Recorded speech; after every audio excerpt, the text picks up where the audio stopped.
All right, let's get into it. Save the Kids, final chapter. So don't freak. There's some fucking incredible parts in this, dude. From what I understand, there is escaping the country.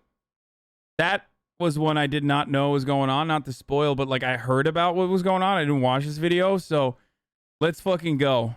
Freak out, but I did spend a lot of time doing this. We're probably gonna have to chat soon. Whoa, boys. Because of legal reasons, all I'm allowed to say right now is this. Do not believe what you're hearing online. A Frazier, Kay, reportedly filed a cease and desist against Coffeezilla. Which is why I'm making this video to inform the boys, Frazier's law firm, that unfortunately, I'm gonna miss the deadline, boys. Now, where it gets very, very interesting is also the accusation surfacing around what seems to be a former FaZe Clan manager known as Jordan Galen. There's even more to this, okay? Because Sam Pepper, before any of this happened, was involved in his own pump and dump scandal. And I say, somebody investigate Sam Pepper. On last week's Mom's Basement, you know what that kid did, Sam Pepper? What? He privated his Twitter. Guys, this has gone so beyond social media drama. Plug your podcast more. It's pretty fucking decent. Oh, yeah.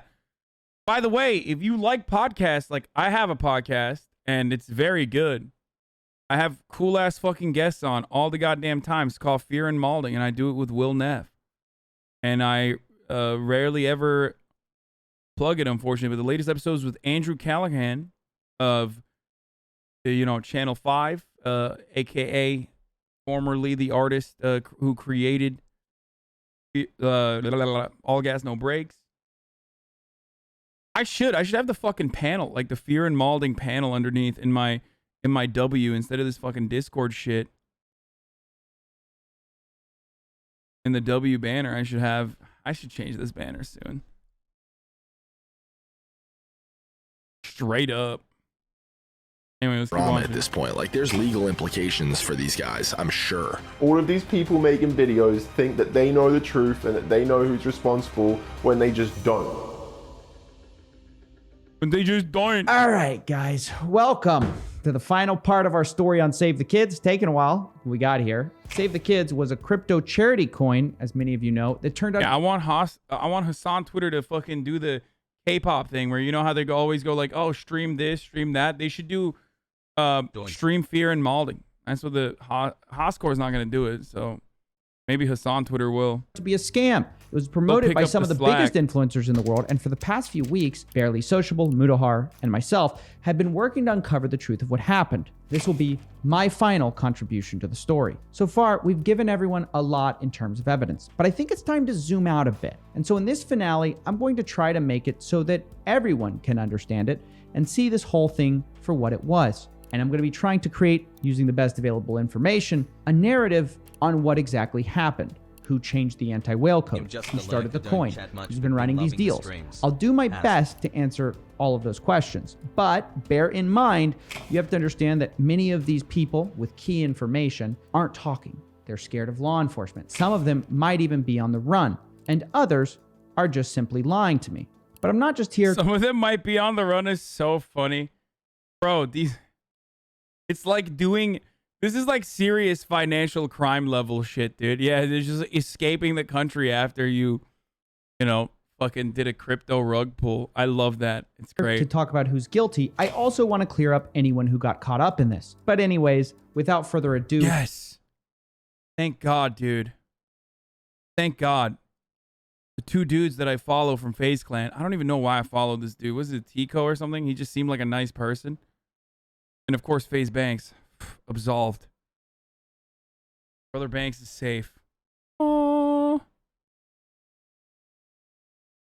let's get. I feel actually bad for Tico because it feels like he just thought he was doing something nice.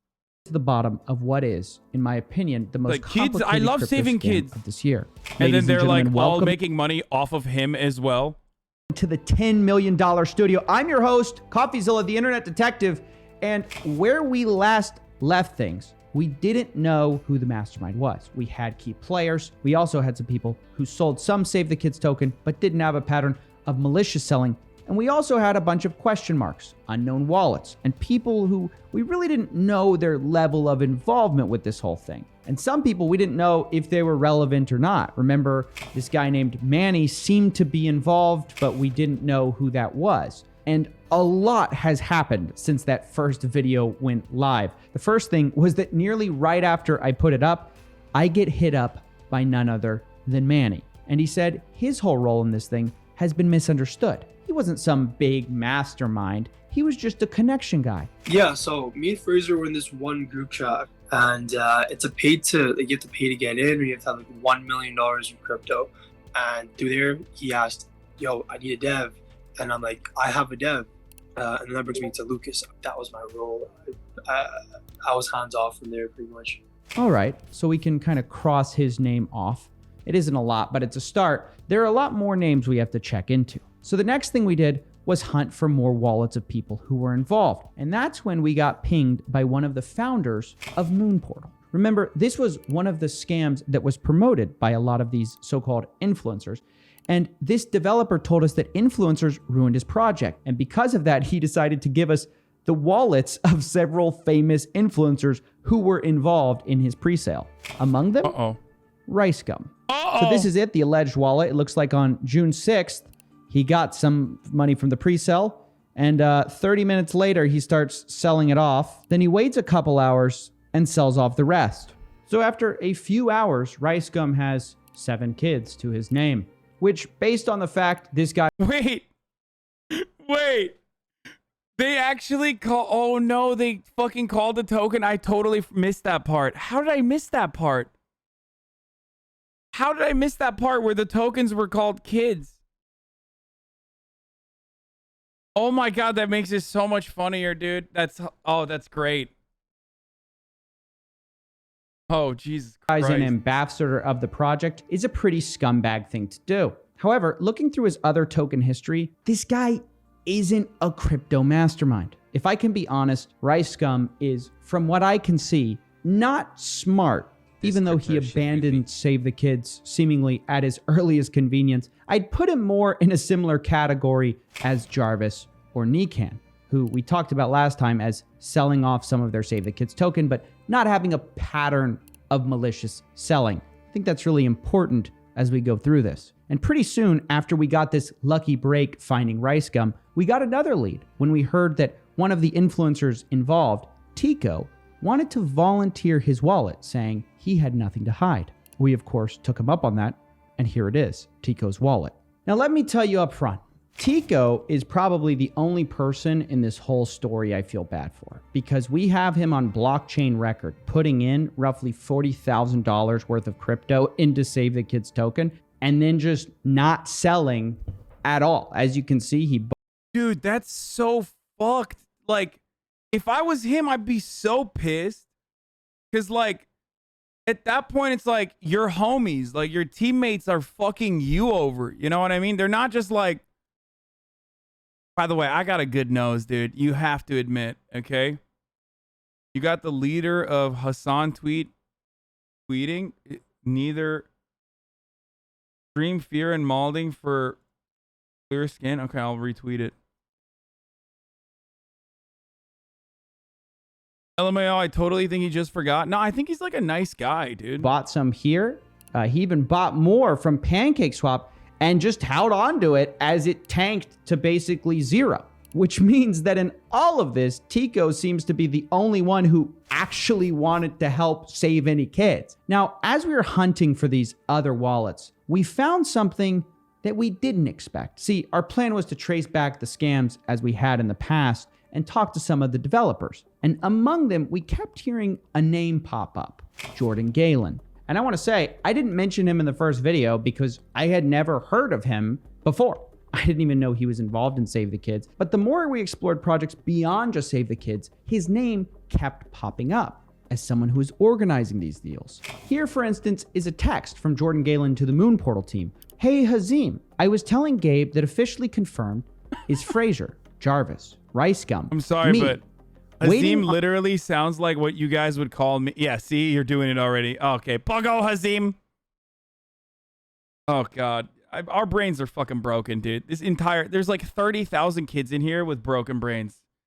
I feel responsible for that sometimes. Kind of like feeling responsible for running the top of the hour ad break given up hope we are never getting back at 2:53. You know what I mean? What is happening? I feel like the hours are passing so fast. Time flies when you're having fun, I guess. But goddamn, dude, Hazim is running another ad break, dude. Yeah. But Hazim will tell you, you can avoid those ads, you know? You don't have to buy crypto, but you can avoid those ads by subscribing, either with a $5 subscription or with a free one with the Twitch Prime, because Twitch Prime is free. Or you can fucking use an ad block or a VPN. Here's the ad break now. On official confirmation from Aiden and Banks, and we'll circle back shortly.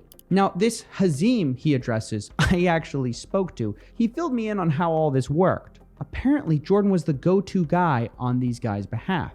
Now, to be clear, you guys got a lot of these influencers by talking through Jordan, right? Everyone, or most of them other than Pomp and Rage. Seems like a lot of influence. Who is this Jordan guy? Well, according to his LinkedIn, he is the senior talent manager at FaZe Clan.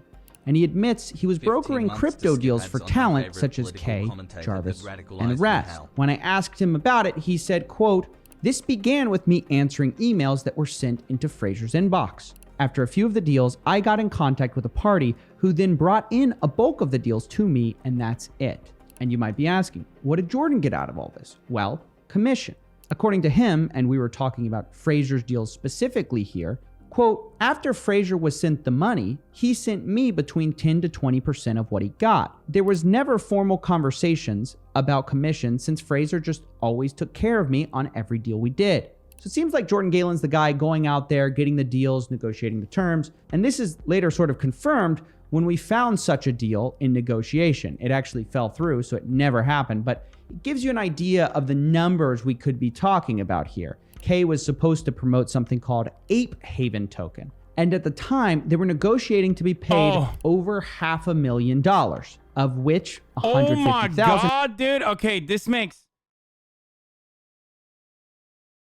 Okay, to be fair, like, now when I see these numbers, it, like, makes a little bit more sense. Like, if you're doing it for, like, 40 grand, like, what the fuck are you doing? But I guess they're doing it for, like, $500,000, then it makes a little bit more sense to, like, scam.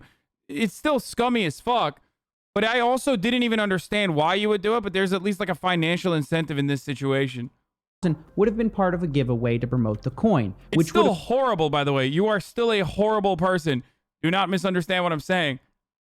Put Jordan's commission at around $40,000 to $80,000, with K's cut being $350,000, which isn't bad for a few tweets and a little promotion. And we actually obtained footage of this negotiation taking place. We're super excited to get started. Fraser's ready to kind of start formulating and drafting his tweets for tonight. Now, this negotiation goes on for a while of when these tweets are going out. We found his number. What, you think I would fucking scam you guys for $500,000? Are you fucking stupid? Has him where are the kids? Why don't I take fucking more ads then? The point I'm trying to make is that in the past, it literally didn't even make financial sense, because 40 grand for someone like FaZe K is one, like, Raid Shadow Legends or maybe 2 Raid Shadow Legends sponsorships. You know what I mean? Like, you don't have to fuck your audience and your community and, like, literally squeeze them for every little fucking dime they have in order to make that kind of money. These nuts on your chin.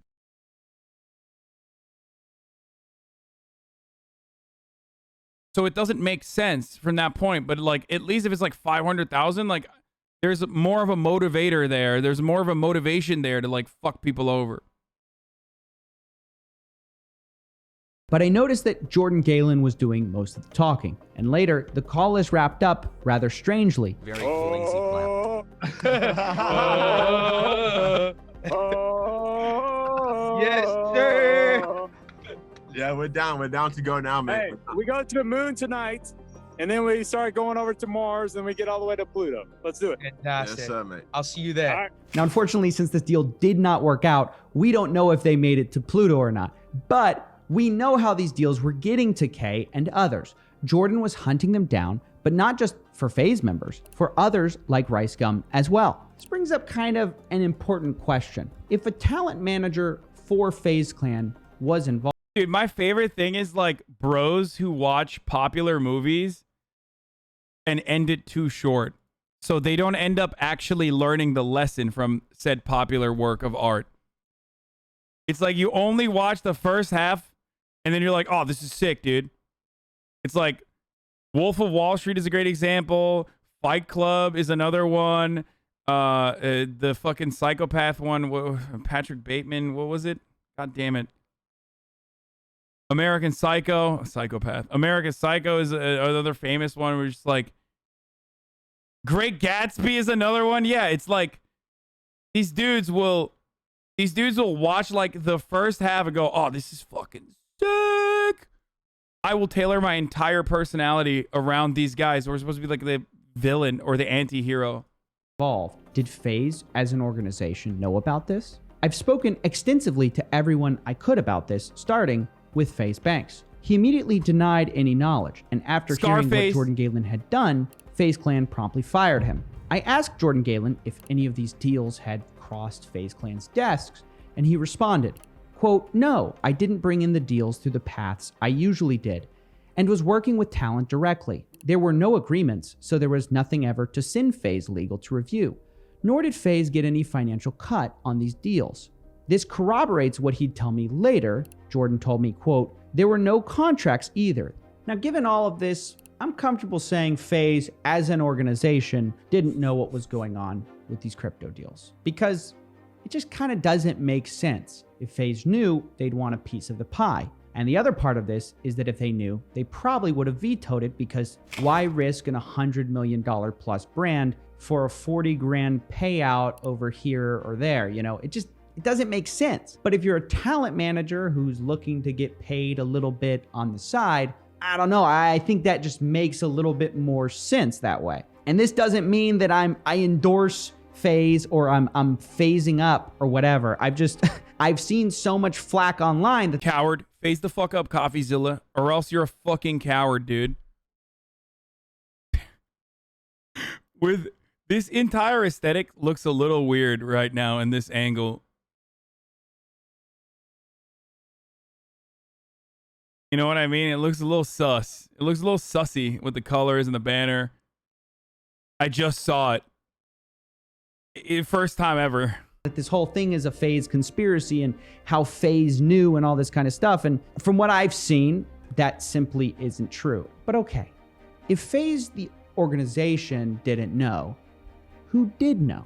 Somebody had to put this thing together. Who is left after we check off box after box? Well, 3 people seem to me to be at the heart of this. Fraser K, who sent me a cease and desist letter shortly after my second video. You have Sam Pepper, who lived with K and has been known in the crypto industry for a while now as someone who constantly shills worthless coins. And of course, Jordan Galen, a rogue manager running crypto deals. And here's what I wanted to know. Okay, they're running this crypto game for a while where they post about a coin, get a bunch of money, immediately sell it, delete the posts. But how long was this pump and dump type scheme happening? How far did it really go? For this, I had to go deep on the blockchain. So I spent several late nights tracking down every transaction I could and trying to get to the bottom of this thing.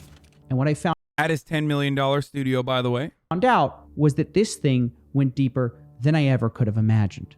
Okay, so don't freak out, but I did spend a lot of time doing this. I know how insane it looks. It looks like I'm about to bring up Carol from HR, okay? But I'm not. This is genuinely the best way to visualize what we've found here. We mapped out the blockchain. That's what they always say, dude.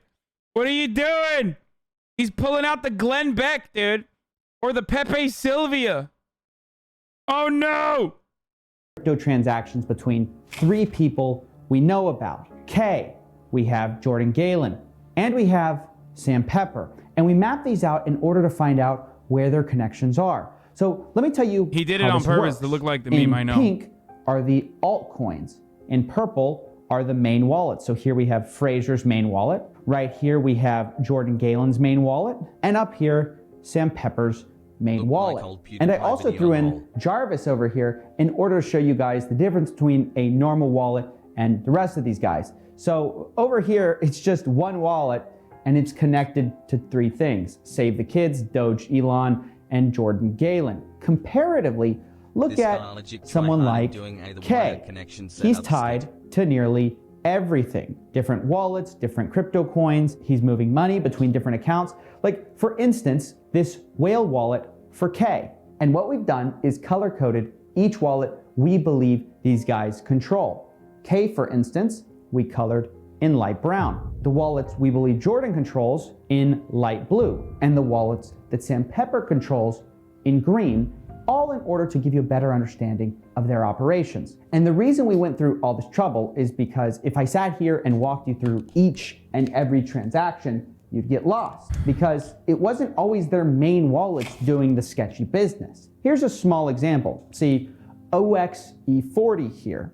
Frazier funded it on May 7th by sending 5.1 BNB from his main wallet. That wallet then bought Pluto, which Frazier promoted. And then this wallet sent that Pluto back to two different wallets. One of them is Frazier's main wallet, and another one is a wallet he's linked to, OX881. Both of these wallets then immediately dumped that Pluto. But if I explain that to you with just wallet numbers and just in transactions, it's easy to get confused. But with this map, we can see how they're linked. And ultimately, it isn't about one. Bro, this shit looks like a CNN broadcast for. It looks like a CNN broadcast on election night. You know what I mean? It's not that hard to fucking follow through so far. There's one main wallet that he doesn't know who it's linked back to. That's like basically the main wallet that is operating. That's like moving money around to every other individual who's like a part of this deal. Okay, they're being paid in crypto, and they're also shilling the same crypto, and inevitably they sell that crypto. Transaction or another, that's not the point. The point is that these people aren't amateurs. So if they try to... Kind of funny because like I literally said this about Mudahar's video where I was like, dude, this is impossible to keep up with just the names. Still kind of hard to keep up with, but come out and tell you that they thought this was just like any other brand deal, or they didn't know what they were doing, or they're new to crypto. It's just not true. This scheme is incredibly complicated. Kay and Sam Pepper both have wallets the way a janitor has keys, and I believe they use them to hide the full scope of what they were doing. And the question is, of course, why? If you're not trying to cover something up, why have 5? That's what they call them, Scam Pepper, dude. Fucking got him. Oh, I gotta pee again. 20 wallets. Why shuffle your money around like you're playing a game of 3-card Monty? I think the answer is obvious. And what's also clear is that Kay and Sam Pepper, they worked closely together, because with things like Moonpub, we've previously discussed how Kay made roughly $100,000 from it, but Pepper was also involved over here. And the other thing we learned is that Jordan Galen over here, he seems to be instrumental in finding these deals for Kay. He has less wallets than either one of these guys, but he was key to getting these deals done. For example, Hazim, the Moon Portal developer we've heard from earlier, told me that when he reached out to Kay, Kay insisted on having Jordan involved. He was actually the first one I reached out to, and he said that we had to have a conversation with Jordan present, so we hopped on a group call together. Okay. So we know Jordan is tied up with Kay, and Sam Pepper and Kay are working closely together. And basically, they would run these crypto deals, sometimes in their main wallets, sometimes not. They'd promote these coins, dump these coins, and then delete the posts. But now that the stage is set, now that we've found out how this all worked, we're almost ready to save the kids. But first, I want to clear up something from the last video. In Mudahar's last video, we had highlighted some of the problems with these token giveaways, where some of the giveaways seem to go to wallets linked to Kay. For example, this wallet, which won 3 of Frazier K's giveaways in a row in the exact giveaway amounts. We also highlighted when Frazier announced a giveaway for the token MILF. Quote, I'll give $500 to a random person in 24 hours who likes this tweet. Good luck, and not financial advice. Now, who was the one person who got paid in MILF token in that 24-hour period? It was Jordan Galen. And we said at the time, this looks like giveaway fraud.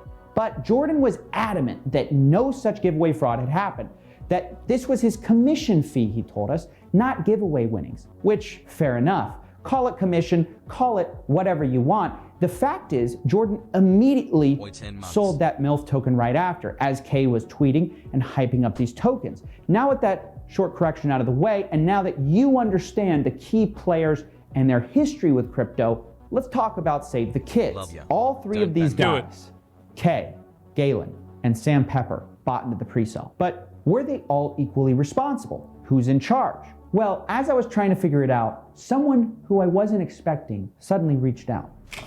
We're probably gonna have to chat soon. That's fucking. Whoa, boys. Okay, sorry, I had to move. That's some scary ass shit, dude. Or really exciting, actually. Probably not. But he does make it seem like he's got shooters, you know.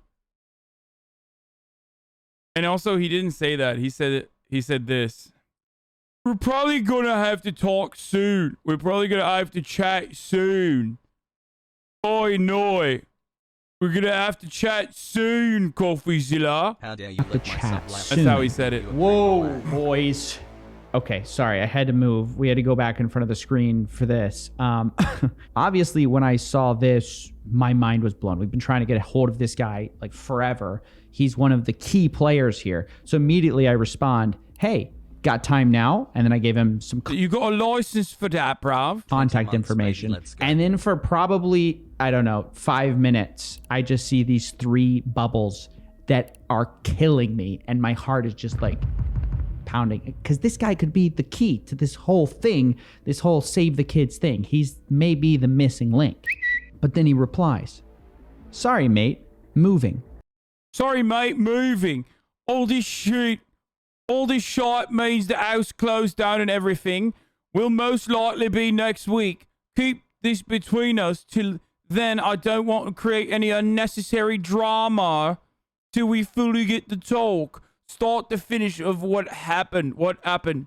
All this shit means the house closed down and everything will most likely be next week. Keep this between us until then. I don't want to create any unnecessary drama till we fully get. I love that he did not keep this between them, which is awesome. Start to finish of what happened.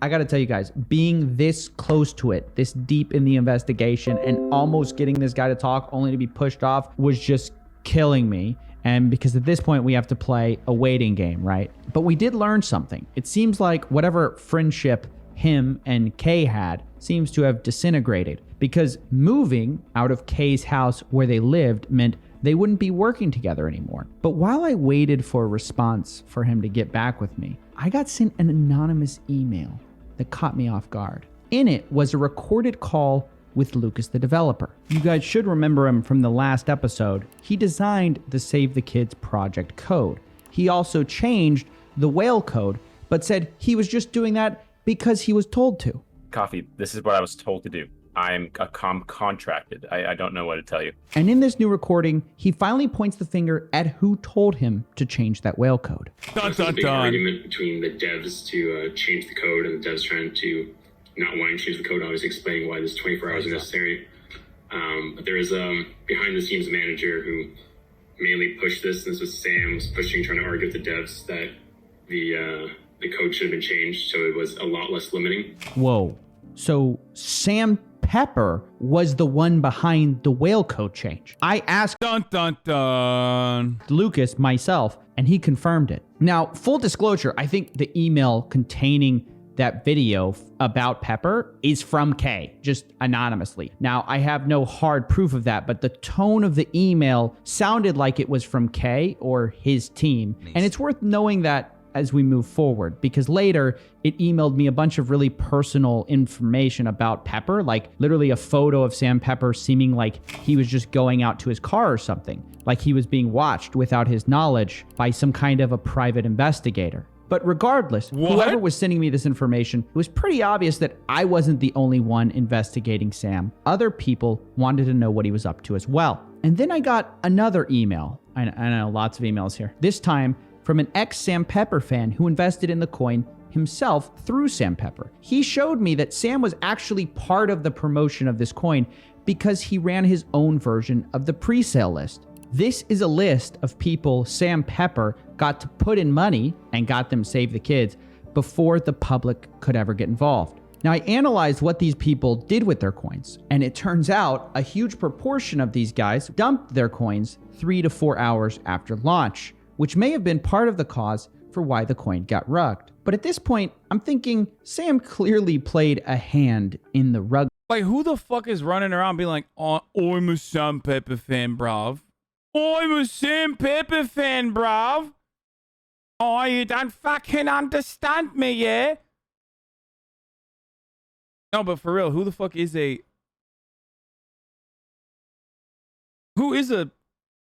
Sam Pepper fan? Pool in this whole thing turning out to be a scam. But right as I was thinking that he was responsible for everything, suddenly we get a response from Sam. Do you not know how big he was or something? I mean, dude, people are fucking big and then they fall out of grace and then they become irrelevant. And it's actually quite surprising that he's got fans still, like the people that listen to him and shit.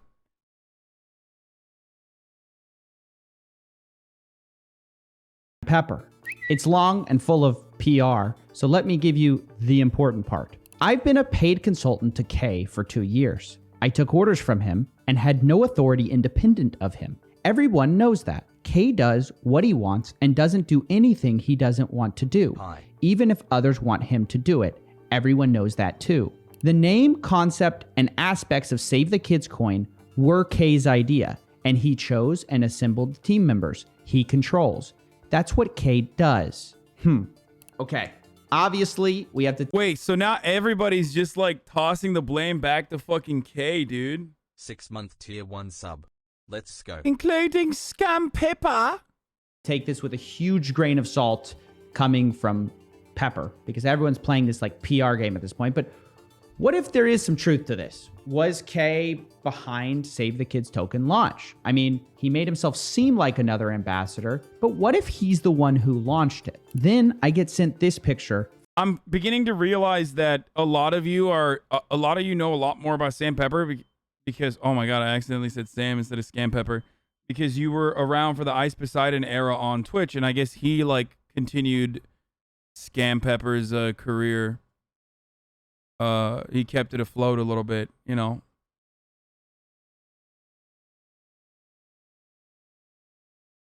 From Sam Pepper to confirm what he's saying. It's a message from Kay on May 21st. Founder of CoinMarketCap heard I'm starting this and reached out to call me later.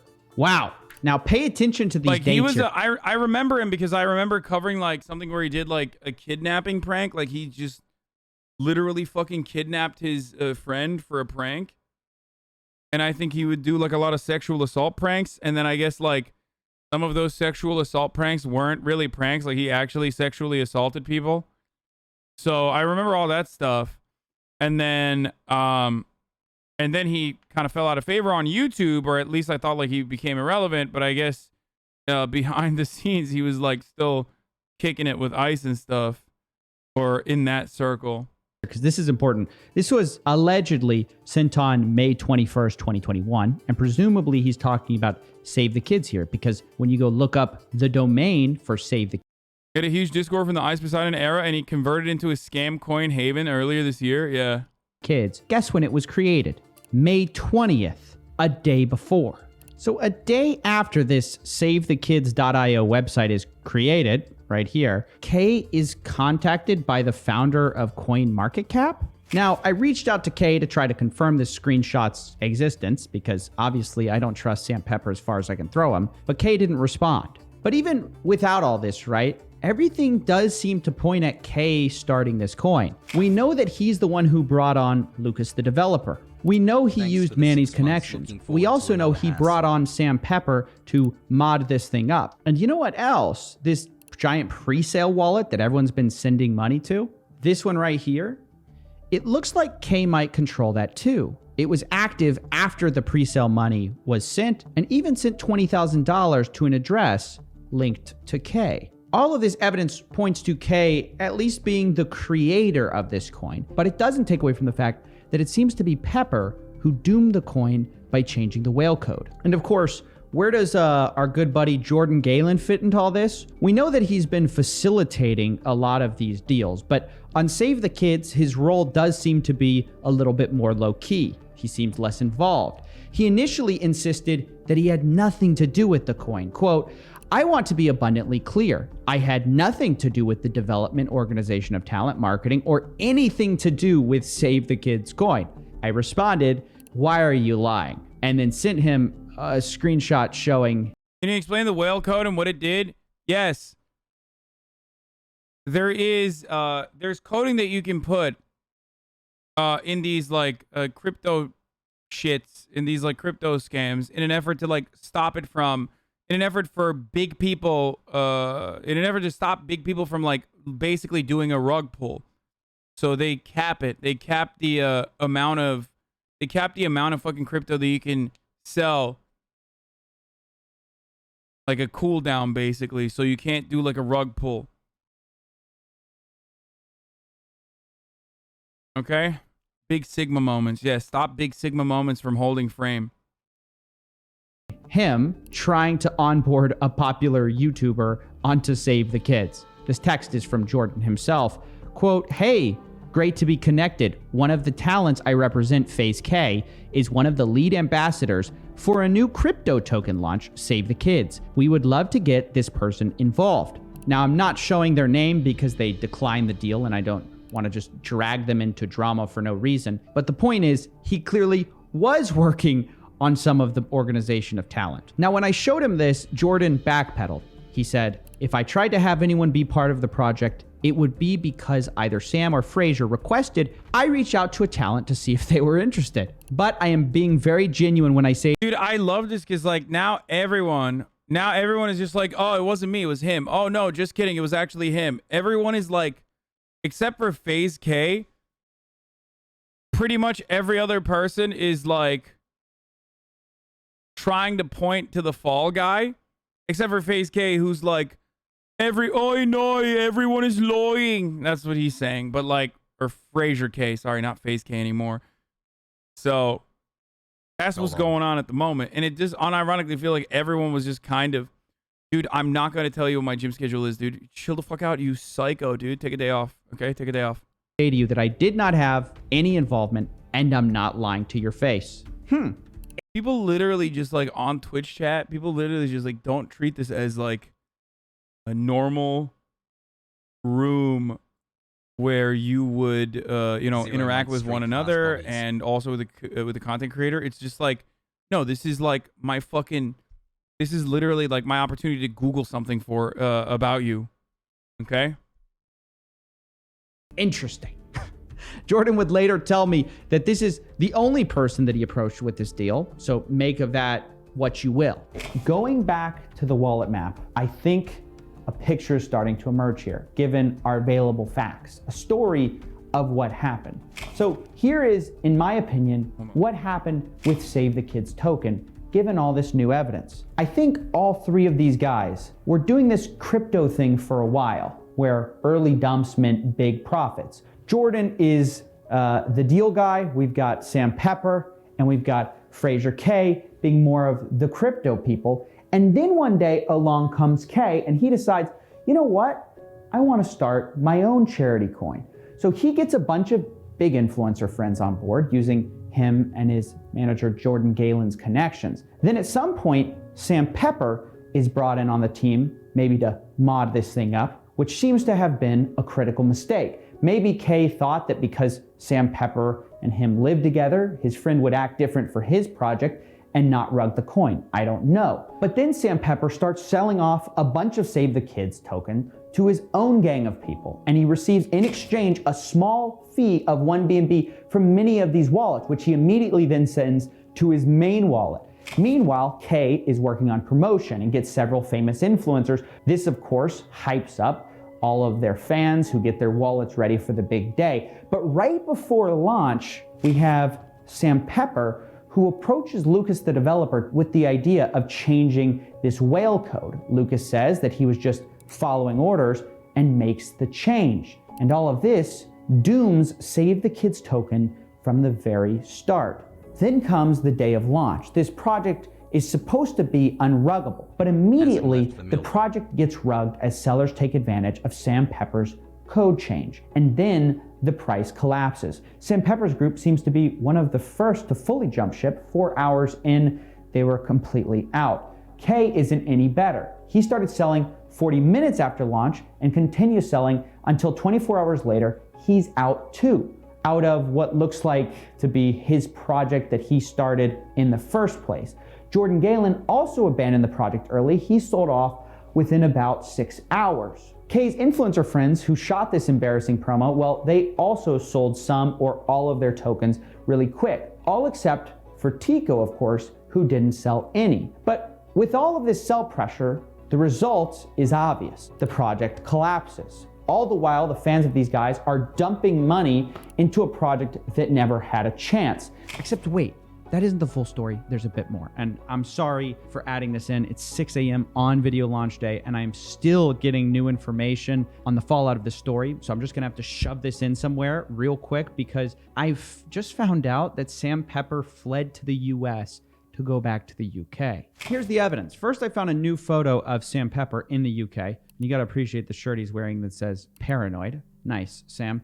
Now, of course, you might say just because he's in the UK doesn't mean he's fleeing the country. It could be coincidental travel, and that's true. But here's another piece of information you should consider. Sam Pepper had a white Tesla Model 3 lease, a fact that was told to me by the person that I believe was working for K and was basically stalking Sam Pepper. Remember, they're the ones who emailed me a really weird photo of Sam. Now, they had told me that Sam sold his Tesla to a CarMax location in Escondido, California, right here. Now, the problem is, of course, I don't trust K, and they didn't give me much to go on, just a license plate number, which I confirmed was Sam Pepper's, but after days of searching, I couldn't confirm Hasan. or find at CarMax. Not only that, when I approached Pepper, he denied it. I told him, I'm hearing from anonymous sources that you've sold basically everything, including your car. Is that true? He says, what? Lol. The conspiracies are getting out of control. I said, you didn't sell your Tesla to CarMax? He responds, I am completely lost to what you're on about. But eventually, the truth, of course, came out. I had an acquaintance in the car industry call these CarMax locations and get confirmation that Sam Pepper did have a lease on that white Tesla Model 3 and that he did sell it because we found his car at the Murrieta CarMax location, which is a 33-mile drive north of where we first heard he sold it. Here's our call confirming that. Yes, sir. And it's actually in Murrieta. So Murrieta, California would have it. And here it is on their website. We found this with the stock number we were given. It's the same VIN as Sam Pepper's car, meaning he really did break his lease about a year early. It's not yet available yet because of how recently it was sold. So why sell your car? Why leave the country? And why lie about it? Well, obviously, I have my theories. But playing devil's advocate, you might say, maybe this is just all coincidence, right? You know, that Sam happened to travel to UK right after Save the Kids. He was deleting posts right after Save the Kids and privated his Twitter account right after Save the Kids and ended his car lease early right after Save the Kids and then lied about that fact. Maybe it's just all coincidence. But in my opinion, it looks like Sam Pepper is fleeing the United States to escape legal accountability for what happened. But I asked him about this, and he, of course, denies this categorically. He said, you're very dramatic. I've been waiting for COVID to be in a place where I can travel.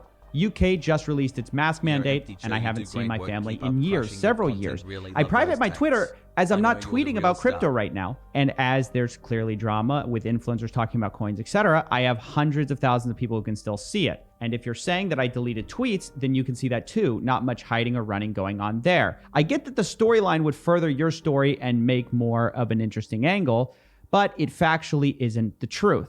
Now, worth noting, he did not address the lie about selling his Tesla or the fact he sold it at all. But I'm going to just have to let you guys decide what the truth is. Did Sam flee the UK? Or was this all part of a regular trip to visit the family he hasn't seen in several years? But anyway, guys, that's the new evidence. Now back to a more well-rested Coffeezilla. All in all, that seems to be the story of Save the Kids token. I approached Sam Pepper, Fraser K, and Jordan Galen with my account of the events, and where I could, I've added in their side of the story. But besides that, I think something worth mentioning is the only person who shared even the slightest bit of regret so far was Jordan Galen, who responded to a question of whether he felt remorse and told me, absolutely. At the time, I was doing what I felt would make Fraser and the talent happy.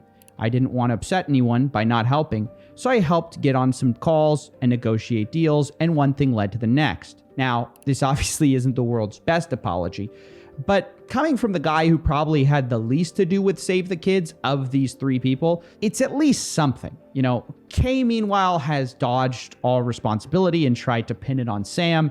Sam, in turn, has tried to pin it all on Kay, saying he's the mastermind. The reality is, without the other one, this would have never happened. Without Kay creating and...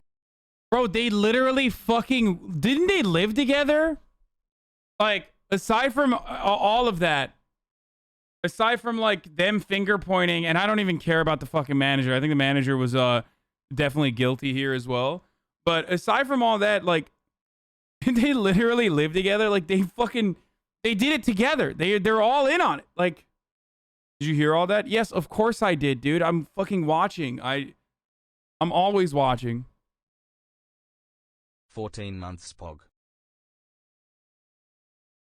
After all, why else would you sell your white Tesla, dude?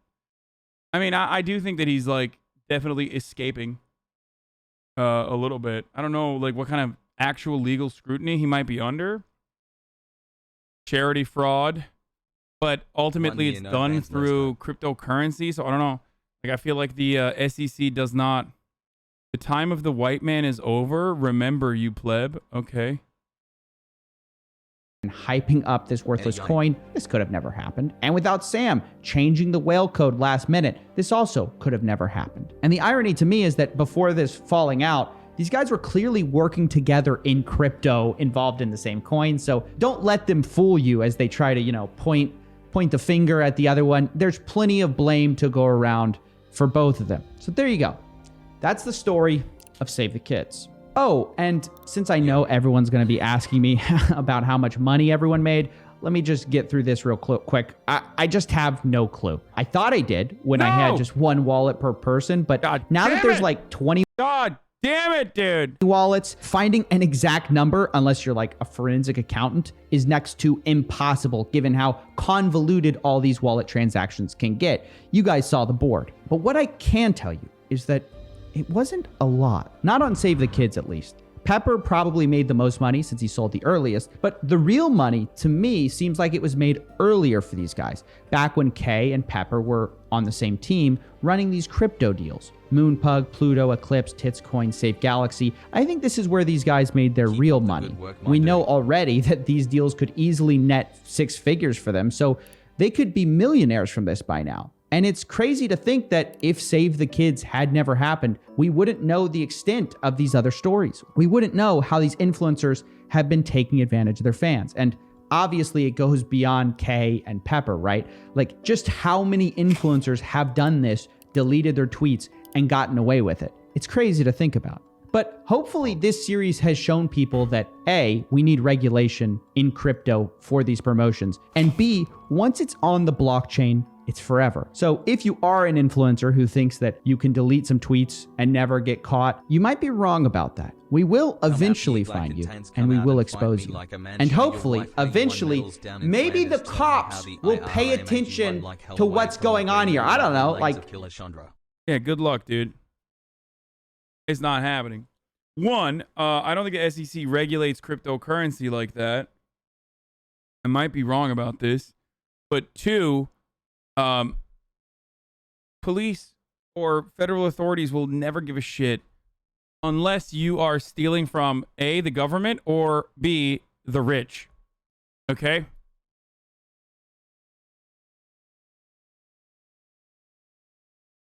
SEC doesn't regulate, period. Okay, investigate.